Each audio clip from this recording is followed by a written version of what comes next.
6 kali Irak menang dan 1 kali seri. Saya takut sejarah itu benar-benar berulang.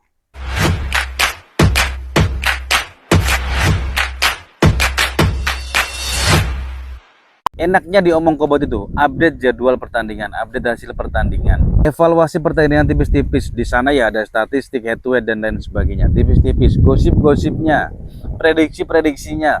Semua kita bahas tipis-tipis dan update. Diomong kobot begitu. Meskipun omongannya jangan dipercaya kecuali hasil pertandingan dan jadwal pertandingannya ya.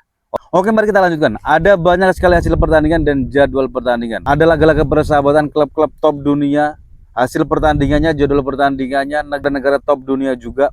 Ada juga hasil pertandingan dan jadwal pertandingan kualifikasi Piala Dunia, mau zona Asia, Afrika, Eropa. Oke, nanti semua kita akan bahas dalam tempo yang sesingkat-singkatnya dengan pembahasan yang sedetail-detailnya. Detail tapi singkat. Oke, gaskan.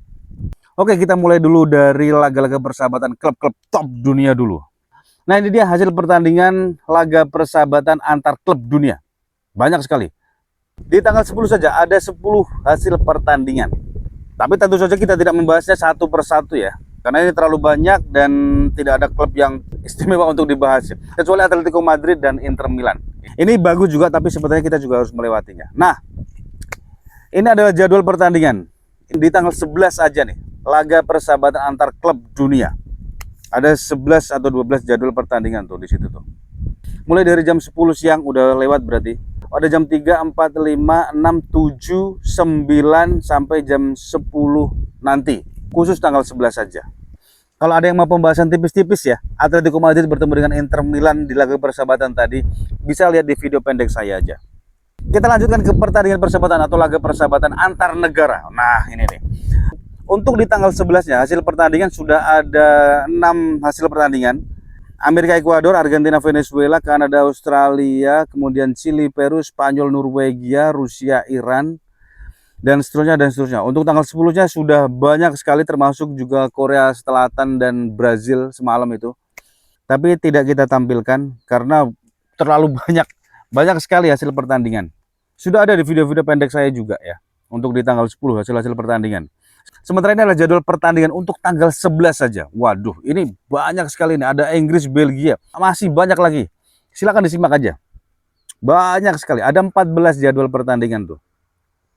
Jadwal pertandingan persahabatan antar negara.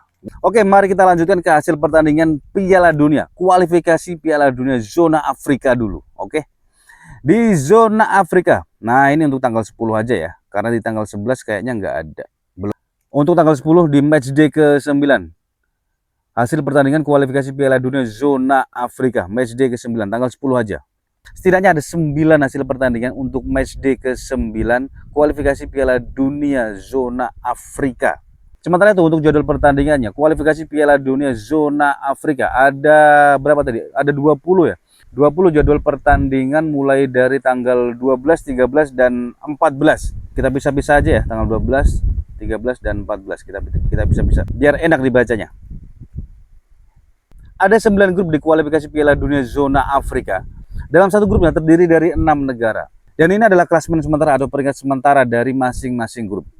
Afrika luar biasa, banyak sekali pesertanya. Dan ini adalah 4 runner-up terbaik dari 9 grup Piala Dunia atau kualifikasi Piala Dunia zona Afrika. Oke, kita lanjutkan ke kualifikasi Piala Dunia zona Eropa. Di tanggal 11 ini setidaknya ada 7 hasil pertandingan kualifikasi Piala Dunia zona Eropa. Untuk tanggal 10 ke sana teman-teman bisa lihat di video-video saya sebelumnya aja. Dan ini adalah jadwal pertandingan untuk tanggal 11 dan 12. Di tanggal 11 karena cuma ada berapa ini? Ada 3 sisa jadwal pertandingan ya. Sementara disusul juga di tanggal 12-nya ada 9 jadwal pertandingan untuk tanggal 12. Kualifikasi Piala Dunia zona Eropa. Dan kita tidak membahasnya satu persatu ya, karena bagus-bagus ini. Kalau udah Eropa tentu saja bagus-bagus ya. Bulgaria, Turki, Serbia, Albania, Estonia, Italia, Portugal, Irlandia, Spanyol, Georgia. Waduh, ini banyak bagus-bagus lah, tentu saja bagus-bagus. Oke, sekarang kita ke kualifikasi Piala Dunia zona Asia. Ini yang kita tunggu-tunggu sebenarnya. Ada grup A dan grup B. Untuk hasil pertandingan Indonesia melawan Arab Saudi 2-3 untuk kemenangan Arab Saudi, sementara Oman dan Qatar 0-0. Untuk jadwal pertandingan di tanggal 12 ada Uni Emirat Arab bertemu dengan Oman di jam 00.15. Dilanjutkan langsung oleh Irak bertemu dengan Indonesia jam 2.30. Harus kita bahas lah meskipun tipis-tipis lah ya. Oke. Kita bahas mulai dari head to head aja. Dari 5 laga terakhir yang dilakoni oleh Irak, 3 kali Irak menang, 2 kali Irak kalah.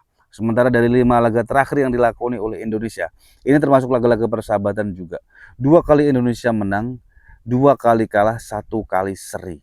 Sementara di 5 laga terakhir Indonesia melawan Irak, kelima-limanya dimenangkan oleh Irak.